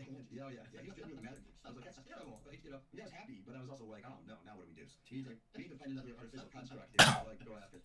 And Enough of this. I need to find happiness and get this other happiness out of my face. So then we yeah, for sure. Yeah, no, it's about. I really do believe that actually. That it's often the process is so rewarding that when you get something done, it can be a letdown. And I wanted that process to go. And then, unfortunately, 6 months later, Grant was diagnosed with stage 4 cancer, and given 6 months to live. And so, weirdly, that was the moment where, after he was going through treatment, where I started going into the restaurant at night. Because remember, I'm not a service professional. I was running the business of the restaurant. I was going in at night and asking really dumb questions again. And weirdly, our goal was to keep Alinea open for when he came back. And mind you, he only missed 12 days, 14 days of service during really intense chemo and radiation. But he was given 6 months to live. And when people are in that situation and their livelihood is tied to this restaurant, even despite their loyalties, oftentimes they just need to find another job because they're like, hey, in 4 months this place is going to be closed. And in the midst of that, we decided to do our first book, really to chronicle what he had accomplished. Because for him, he felt like that would be his legacy. He thought he was going to die. He was told he was going to die. So in the midst of managing a self-created, self-published book and trying to do that differently, and then keeping a dwindling staff motivated, trying to let him know that it would still be there when he got well, all that, I started going, this place is run in strange ways, man. This industry is not run right. And I started asking basic questions, like if we have a wait list for 100 people on a Wednesday, why do we do 74 people on a Wednesday but 86 on a Saturday? And the answer was because our incentives were misaligned. you know, the soda industry as a whole can't run at 100% every single day of the week unless they're incentivized to do so. And you could go like, well, yeah, but every server they're all making an extra $100 a night or whatever. But they're kind of going like, look, if every night was Saturday, I'd be dead. It's really hard work, you know. So you need to figure out ways of load balancing that and making every day the same, and you end up way ahead. So from a business perspective, that's when my sort of self-education in this industry came forward, and it came forward in a way that I think I was less patient with everything because we were also going through this really difficult emotional time, and so consequently, when I didn't get answers that made any sense, instead of being diplomatic about it, I would just be like, well, that's stupid. You know, and which cut some of the normal social filter off. I'm sure it wasn't a pleasant time to be around anybody. But I also think it was accepted within that environment at that time because everyone knew what we were going through.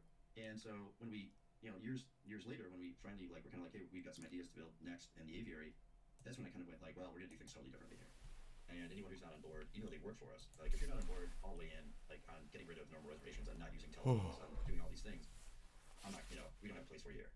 And man, it really works. You know, that was the basis of, you know, I talked to every software company in the industry asking for their APIs, asking to build essentially what's options pricing software on top of reservation systems. And OpenTable told me no, and the POS systems told me no. I called theaters and went like, what ticketing system do you use? And all those told me no. So I hired a single programmer, and he and I, in 6 weeks, built a really rudimentary booking system. But the first day we turned it on, we sold $562,000 in tickets to a restaurant for the first time. For the first time ever. Okay, so pause here. I just went way ahead. No, this is great. This is great. So a few things for folks who are not familiar. API, application programming interface. It's how you can effectively link into someone else's software. POS, point of sale, not piece of shit. And It is a piece of shit. oh, it may also be a piece of shit. Yes. What were the design specs that you were looking for? In other words, before you get to the 500,000 plus Yeah. the snap of figures, like what were you trying to fix or what were you trying to create? So I get a lot of grief for saying this in the industry and in the press, but basically, whenever you make a restaurant reservation, one of the two of you talking is lying to each other. If you think about it, no other industry, form of entertainment, which dining out is a form of entertainment. I know it's sustenance. I know there's so much culture embedded in it and all that, but you could eat at home, right? No other form of entertainment. You just call them up and say, hey, able to seat for the Bears game or the Cubs game or the opera, and I'll show up around 7:30. And then they tell you, yeah, we'll have the seat ready for you at 7:30. And then when you get there, they go, oh, you know what, go wait over there for 30, 40 minutes because we're running a little behind tonight, you know? The reason that they're running behind is because they overbooked, because about 15 to 18% of people just don't show up. So they overbook. They also know that if they tell you that they'll really seat you at 9 and you wanted an 8:15, they'll just go to a restaurant down the street from them that will lie to them. Right? Right. So they do that, and ultimately it's just bad all around. It's bad for the restaurant, it's wasteful for food, and it's bad hospitality. There are so many pop culture references and entire sitcom, you know, episodes built around someone trying to get into a restaurant, right? It's absurd. It's completely absurd. And, you know, I looked at our no-show rate at Alinea, data-driven, tracked it. I looked at our, what we call short-seated tables, like the number of tables that were 4 people but only 2 showed up. And the dirty secret there is, like, people would go like, well, what do you have available? Oh, well, I have an 8:30 for 4. Okay, we'll take that. And they never intended to bring the other 2 people. Well, that's just as bad as a 2-top no-show.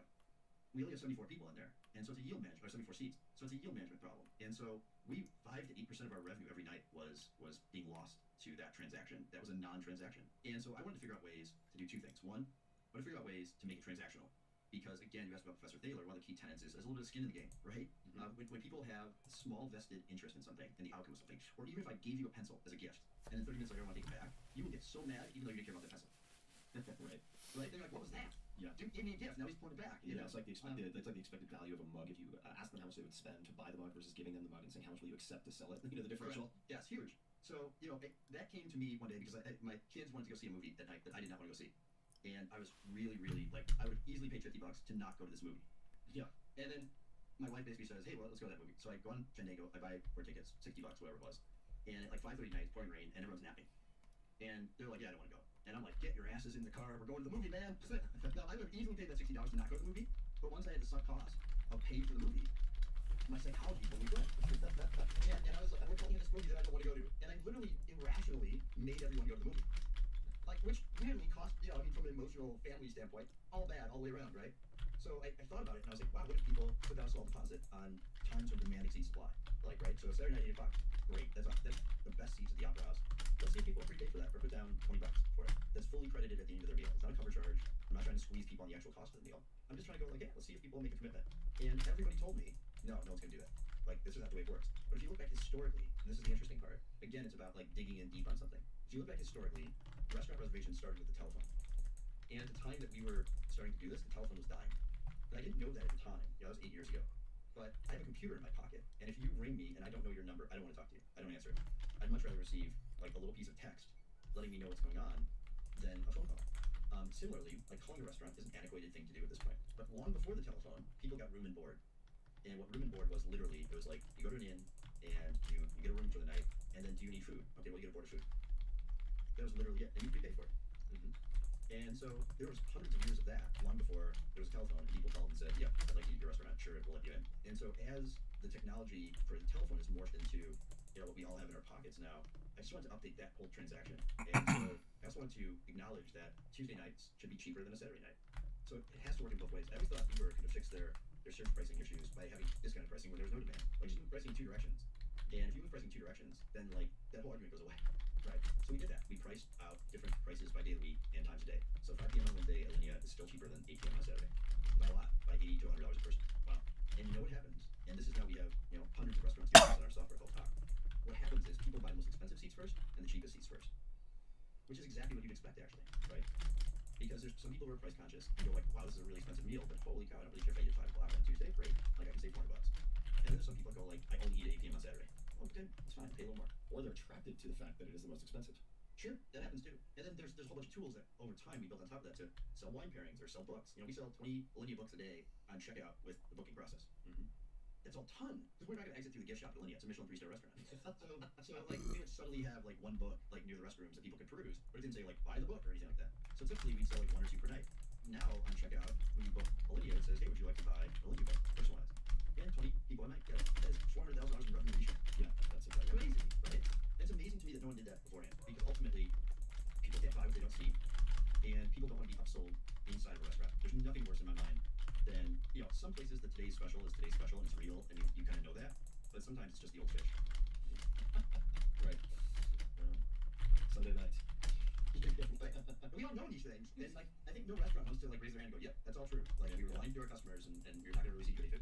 And so I think when I said that, like you can look back through some articles. I remember that there's an article, I think it was in GQ, that they interviewed like a grizzled veteran, and they used his name and said, overbooking a bar to wait in has always worked for me. And I was just like, how does that not sound like terrible hospitality to everyone reading that?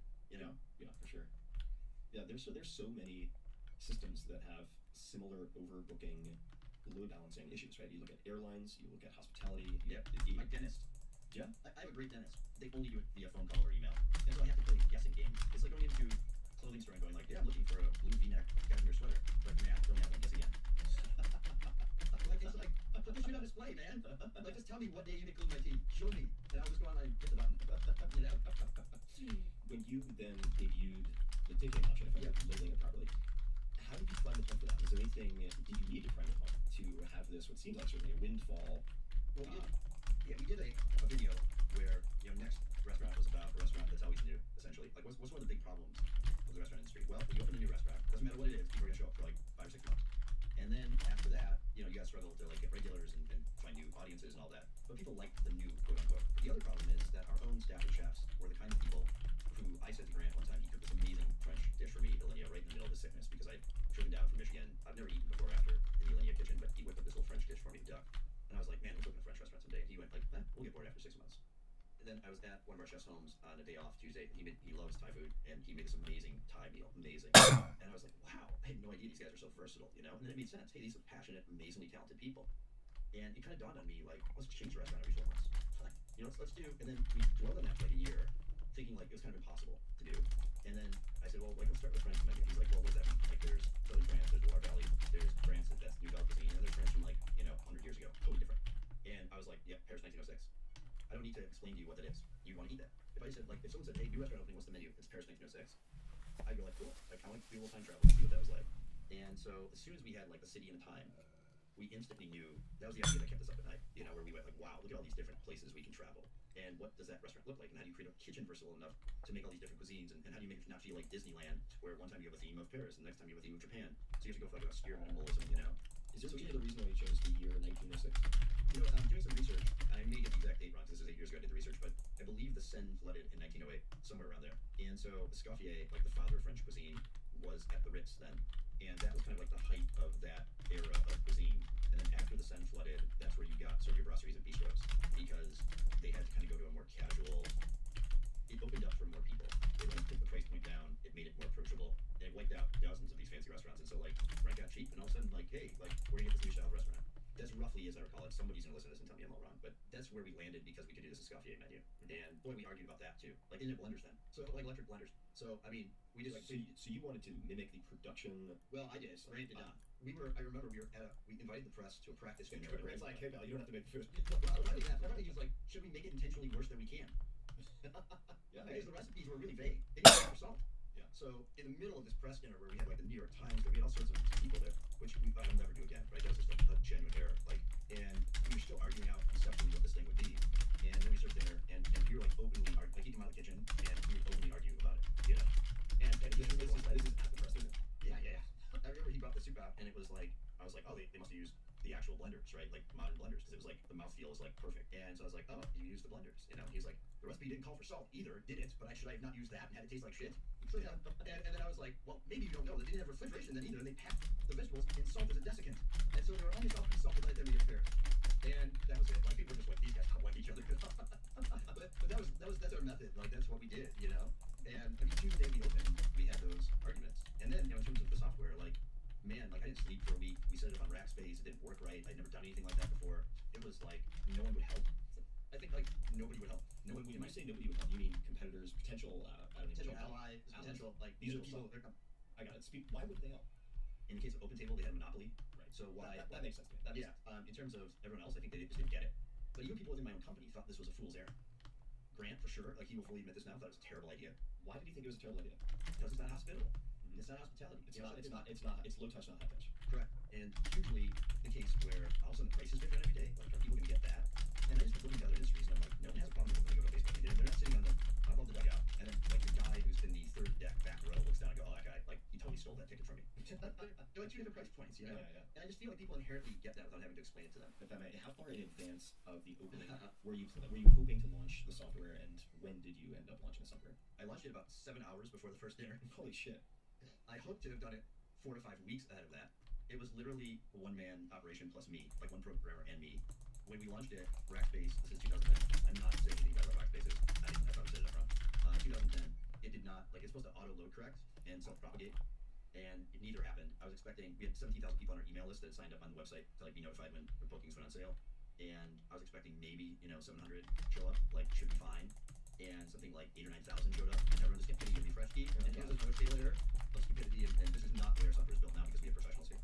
But basically, my admin login was on the very same server as everybody's public access. Oh god! So I couldn't even go into configure. So the good news on this is that I couldn't answer like hundreds of angry emails all at once. So I created a Facebook group for business, which in 2010 not very many people did. And so if you go back and scroll all the way down to the beginning of that, you'll see me going like, hey, if everyone could please stop refreshing, I can sort this out. And what was really cool is that people felt part of something. They felt like, wow, holy shit, this guy is actually doing this himself. We're part of this experiment, and we're on the inside of it. I got a lot of empathy from the customers, even though they were the ones that were unable to get what they wanted.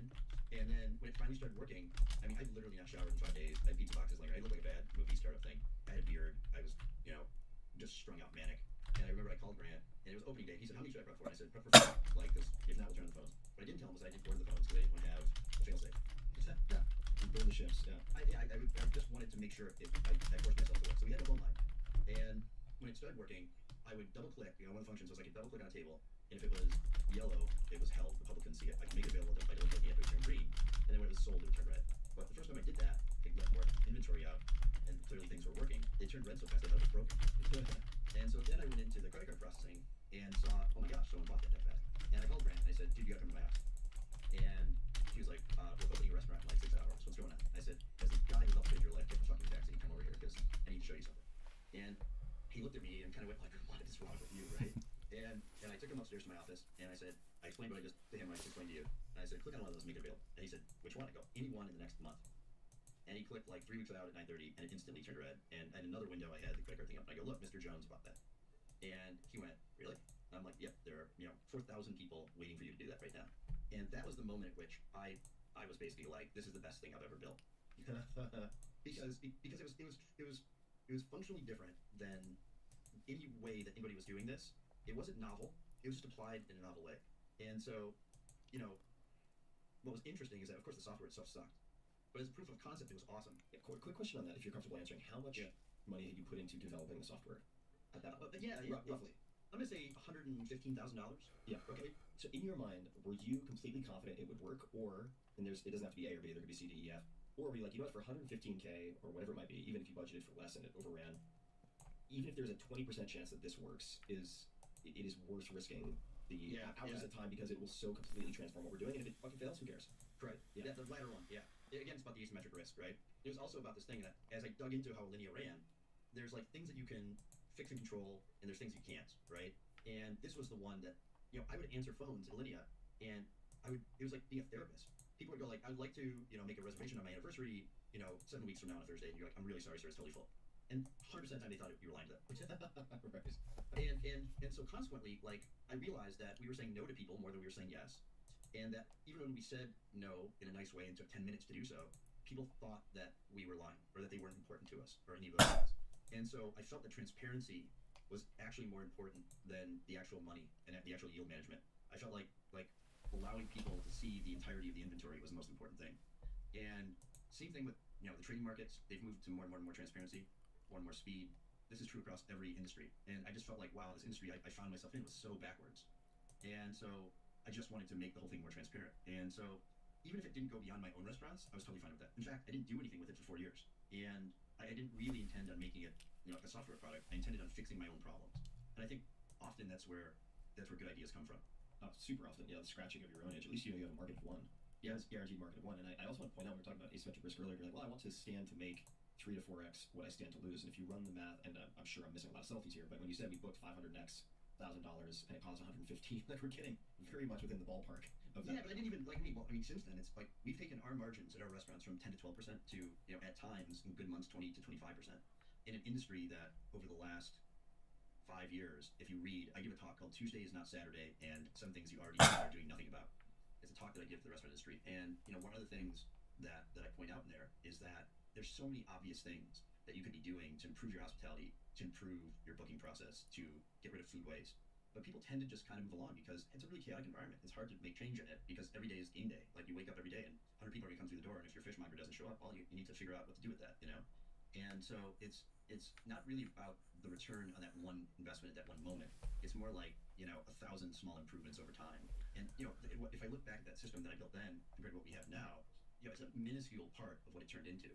But it was the seed of an idea, which is more important, which is, hey, let's shake things up. And then I got a great CFO who was at Bain Consulting, and he came on to help manage the building of the project of Next. And when he started wanting to build out a business team, I was like, great, we'll run with it. And so we've built out food cost analysis that uses Marimekko charts. It's totally different. It's visual, and you give that to the chefs. It uses what charts? Marimekko. If you don't know Marimekko, you get nothing out of this. One of the greatest visualizations in charts that you could do in Excel or whatever. Hard to do vocally, but imagine a square where each of your x-axis is the percentage of, let's say, food cost, and then each square within there is meat or produce, but the whole of the square is 100%. The x-axis is 100% of one metric, and the x-axis is 100% of another. So you can kind of look at any given square and see how much that impacts the whole. It becomes like a big Lego building with different colors. If you give a busy chef 400 receipts and say, hey, every Friday we'll through all these, and figure out what we're spending too much on, or worse, hey, your food costs last month were 36% and you're at 32%. You can't take percentages to the bank. Let's talk about dollars. Let's see where we can save some dollars. Or the revenue could have just gone down that much for whatever reason. It's August in New York. And so it's not really a good way to look at it. But you give this person this chart, this Marimekko. The Marimekko, this guy's name. Yeah, it's Marimekko chart. Is that right? Again, not good at spelling. So. I think so. There is a Google result which is how to make a Marimekko chart in Excel. So I'm guessing that's probably it. There's some YouTube videos as well. So I'll put this in the show notes for people. Man, I gotta tell you, from the utility perspective, you show that to a person, you explain it visually, when you see it, it makes much more sense. And they instantly get it, and they look at it and they're like, oh, there's no way I spent that much on fish last month. And this can be used for things outside. Everything. Okay. Everything. Yeah. It's not just food, not just restaurants. Oh no. It's just a great visualization of utility, and consultants love it. And I gotta tell you, I don't love consultants in general. but if I've learned anything from the best consultant that I've ever hired, who's now my partner and CFO, he came up with this. As soon as I saw it, I was like, how did this not enter my life until my 40th year? This makes no sense. It's just incredibly useful. But my point is that we kind of went through everything in the restaurant. Went well, what are the biggest spending areas that we can analyze? And it's true in any endeavor that you're doing. There's no point looking at the dimes if you've got something that costs $1,000. Start there. And that's getting into our thoughts on our publicity, our PR. We don't have a professional PR person and haven't in 14 and a half years. We don't spend money on any promotions other than social media. And then with the social media, we track all of that. We can see what our ROI is on a boosted post. We can see what our ROI is if we advertise on your podcast. Those are that's why these mediums are working, is because they're measurable. You know, I was looking up, just as you were chatting and as I was also looking for Marimekko, a quote that I think applies, and you may certainly feel free to disagree, but applies very well to a lot of the breakthroughs that you have experienced and also helped to catalyze in a lot of what you've done. And it's a quote from Charlie Munger, who, for those who don't know, you should definitely take a look at Poor Charlie's Almanac. He's the right hand, or I shouldn't even say that, he's the investing partner of Warren Buffett, and fascinating human being. But one of the quotes of his that I really return to a lot when I think I might be outsmarting myself in some way, or in general as a reminder, is, quote, "It is remarkable how much long-term advantage people like us have gotten by trying to be consistently not stupid instead of trying to be very intelligent." Yeah, right. I mean, because you, as you noted earlier, you have these practices that are being implemented by otherwise, in many cases, smart people who have just not taken the time to ask, why are we doing this? Why does this exist as a thing? Why does, like you pointed out, it's so obvious once you reframe it. Like, you walk into a clothing store and they're like, okay, what are you looking for? Nope, sorry, guess again. It's like, that's fucking ridiculous, right? And yet, that's exactly the way it works in many other places. You know, once you start down that road of thinking that way, it will drive you a little nutty. Because you can't do every business, you know? And, you know, there's a couple things that I've got in my back pocket that I'm kind of like, you know, one day I'm going to arbitrage truffles. Because it's like, there's an opaque market. That's absurd. Here's an example. I'm going to give somebody out there, call me up, because this is a real business idea, and I've been wanting to do it for years. But, you know, black and white truffles, not the chocolate ones, but the kind that the dogs dig up in France and Italy, are as expensive as the most expensive drugs in the world. You order them as if it were an illegal drug. And of course, they're perfectly legal. But you call up a truffle dealer, and you go like, you know, what do they cost? Well, they're, you know, $650 a pound right now for black truffles, $1,600 for white. You try to talk them down a little bit. You make sure that you get the best quality, because they were Alinea, and we'll ship you back the stuff we don't like and all that. And then in an unmarked box, stacked with newspaper, will come $20,000 of truffles. Good for like a week, by the way. Like, not like, this is not like a big supply. And it is completely opaque as a market. There's no mycologist touching these. There are knockoffs from, well, not knockoffs, there's different species and quality from Australia, from Tennessee, from China, et cetera, that they cut into it. Sounds familiar. And it was like, we spend a lot of money on truffles every year. And try to figure out what the US market in the fall truffle season is worth. You can't. It's exactly like publishing. You can't find numbers, you know? And so whenever I see something like that, I'm like, someone's guarding their golden goose, you know? Right. Whenever it's a black box, you're like, I feel like I am not on the best side of the street. That's right. That's right. And that's what I did. You know, I did a closed-end seller network between the Merck and the Amex to arbitrage ETFs to get rid of the phone brokers in the middle. That took me like a year and a half to get through the Merck and Amex powers that be. Read like most of the CFTC. Someone would tell me it's not like in the rules or not legal or whatever. What is this, like CFTC, Chicago Trade? No, this is the Federal Commodities Trading Commission. I see. Okay, It's like the SEC but for commodities. I gotcha. And you know, again, sit down and actually read that someday. Like, what's amazing is that the experts never. It's like members of Congress who don't read the bill. And then if you ask them detailed instructions on it, they're like, oh yeah, I don't really know. But the general tenor is this or that. The people who were governing the exchanges had never read the rules, so they would just quote to me. They would just quote to me like, "Oh, it's against the rules." I'd be like, "Well, here are the 7 volumes. Please show me where. If not, I'm going to do it." You know. And so similarly, like truffles, same thing. The booking structure at the restaurants, same thing. Open table had a monopoly. They wouldn't tell you who your customers were. They would sell your customers. They still do to other restaurants. You know, if you're full one night, they'll just send you down the street to a Japanese restaurant down the street. They don't care. So I wanted to get rid of all that. So I built the software for that. Truffles, I will someday build a truffle exchange. So, question here. This is something also for, this is maybe just turning this into a therapy session / coaching session for myself, but I get attracted like a moth to the flame to puzzles. And I've got a puzzle for you. No, I don't need more puzzles. I need more puzzles. But there are many black boxes out there. Right? You have truffles, and like you said, it's like, all right, what's the market size of the truffle exchange at X point in time? Don't know. Right? Although you guys, as one establishment or multiple establishments, buy a lot. There might be 100 different black boxes like that you run into. How do you choose the black boxes worth trying to shine light on like a detective? Because it's going to consume energy, it's going to consume time. How do you pick and choose which to go after? It's like the manic test, right? Like, it's like the one that bothers me the most. Like, I kind of start doing, you know? And then, you know, and then it's iterative from there. Like, sometimes you find yourself in a construction of your own doing that was accidental. Mm-hmm. Like, all of a sudden, you know, you kind of open your mouth and said something like the truffle thing, and all of a sudden, like, well, okay, I guess we're building the truffle exchange. You know, I feel like the boring company is like that from us. Like, he opened his mouth and we're like, yeah, it's big, you know, dig big tunnels. And he's got enough credibility now where some engineers went like, yeah, we can build, you know, we can dig tunnels that are seismically fine. And like, hey, you work for SpaceX, okay, like, let's see if you can dig a tunnel. I don't think that was like a business plan, you know. Right. And he just has a lot of credibility, you know, at this point. I think that to a certain extent, like, a lot of people have a lot of ideas, they just don't dig down that rabbit hole. So, you know, I do some as like a hobby. I do some where I kind of have someone that I like within our company and say, well, if you really want to be independent and do something cool, like, here's a project. Learn more about this and start researching it. You know, we have 300 and some employees on the restaurant side and about 50 on top. Many of them are incredibly hardworking and intelligent. And when someone says, hey, I want to learn how to be more entrepreneurial, I I take one of my black boxes out and say, well, let's see if that's true. Because this is going to take you 6 months of independent work without any guidance, and you're going to get tired of it really fast. Or you're going to come back to me and say, hey, you know what? Like, I can't figure out the total value of the truffle market in the United States. I'm like, yeah, no shit. That's why I asked you to do it. Now, when you give them an assignment like this, they're like, you know what, boss, I really want to be an entrepreneur. You're like, congratulations, I'm now getting a project, and A, it's on your time, and you're not getting paid for it. Or do you? Oh, no, it's not. No. I never take. Every single intern that works at our restaurants for a minute is paid. Gotcha. So even Yeah, so, so they do get paid for the black box time. Oh yeah, of course. Yeah. I would never like. I think one of the things that I really dislike actually are industries like where they say, "Hey, like you're in college or whatever, be an intern," and then your parents say, "Yeah, that's a great opportunity for you to learn something and all that." And it's like, well, you're probably not. If you're not getting paid, you're not being valued, frankly. And for me, we pay everybody. Nobody who's working here. If they're, I do expect that salaried people are going to work more than just the time here. And I think that people who are passionately curious will be given a problem like that and will come up with interesting solutions to finding out what the answer may be.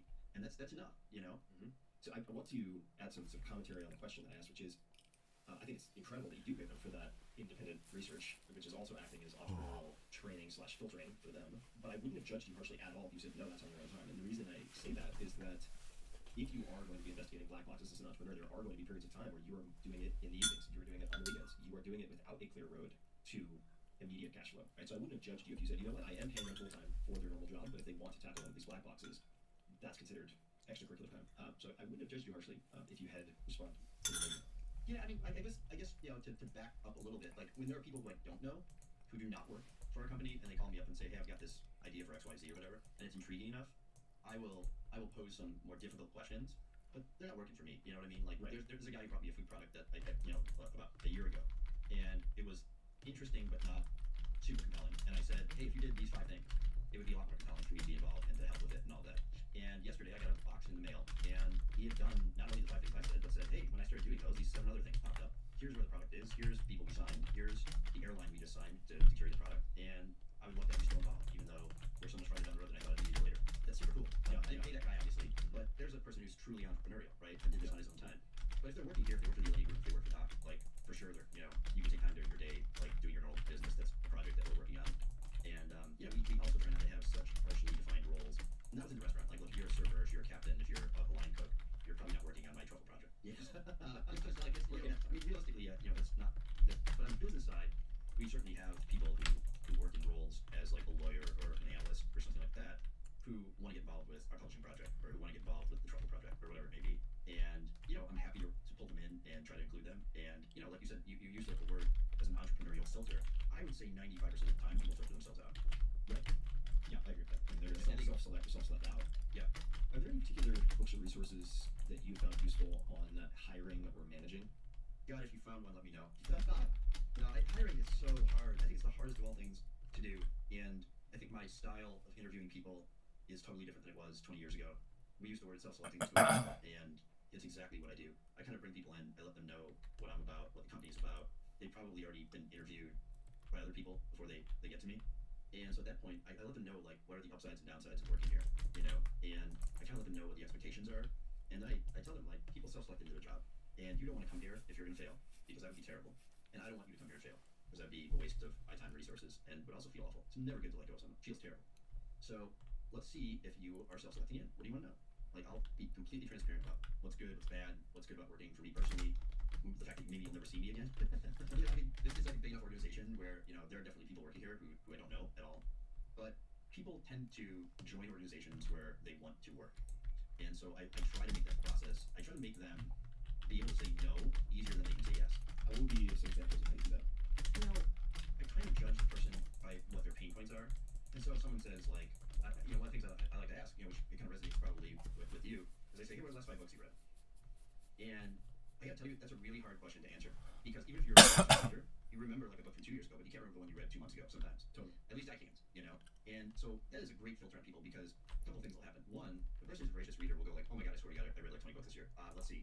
And they will really start going, oh, I read one like 3 months ago, that was this, and it was about that. You can tell that they're intellectually curious and read a lot. You'll also get a person who goes, look, I haven't read a book in 20 years, but every night I go home and I do woodworking. And that's my outlet. Like, that's where I focus. That's my Zen moment. And that's a valid answer to that question too. Like, you don't have to be a reader. Some people will just lie through their teeth. And they'll answer what they think is the smart answer to that question. And I don't want that person there. I read War and Peace, and then I went to the Problems of Philosophy, and Yes. And the flower work week. So definitely not the right answer. Okay. So there's that, and I asked that kind of question. But then like things like, do you enjoy writing? One of my things is like, if someone doesn't like to write, when people ask what I do for a living, I say, I'm a writer, and they go like, oh, you've written a couple books. I go, no, I read about 400 emails a day, and that skill is hugely important right now. If someone doesn't like to write, they're not going to work for me, because when they send out an email and I'm CC'd on it, and it isn't a well thought out little thing, the answer coming back is like, hey, here's 4 ways to improve this, and at some point they'll be like, really, you did that same mistake again? It comes off kind of harsh in email, you know. And so if you're the kind of person that doesn't take feedback well or doesn't want to learn, like, man, I'm lacking patience for that at this point in my life. And I let them know that. And some people like look at you and just go, like, yeah, dude, I don't want to work there. More than I would think, which is great. Yeah, simplifies matters. Yeah, and it's done with a smile. You know, I'm not like trying to like terrorize people when they come in and interview. And then there's some people that go like, awesome, that's exactly what I want. You know, we have everything from like, you know, double PhD engineers to people who've never, you know, attended a university for a minute, but they've self-selected into an organization that people ask a lot of questions. I love that, like, I can be in a room and come up with an idea, and everyone there will just be like, "Oh, that's a great idea. There's no way we're gonna be able to do that in the next 6 months," because that's not in our capacity at our size right now. I think a question on a lot of people's minds and a pain point for most people listening will be email. So you seem to be at least confident in your treatment of email. 400 is a lot of email. Do you have any particular commandments, do's, do nots, times you check, things you check first, any types of systems or approaches that allow you to maintain a degree of sanity with the amount of email that you must receive? You're gonna hate this answer to this. I am terrible at it. It used to be not so long ago that I personally replied to absolutely every single email that came in myself, and I used to have an auto sign that basically was like, if I don't reply to you within 5 minutes, I'm dead or asleep. And it's the opposite of everything that you stand for. I know that. It's like I was listening to Jason Fried. So Jason Fried's a friend. I was listening to his podcast with you, and I don't get it at all. Like I'm not. I would love nothing more than, you know, to rework or to not work. You know, work 4-day weeks or to have 6-week projects and all the stuff that he espouses. He's a friend. He's an investor in one of my businesses. But man, that's not how I function at all. And I weirdly think that he misses cause and effect a little bit.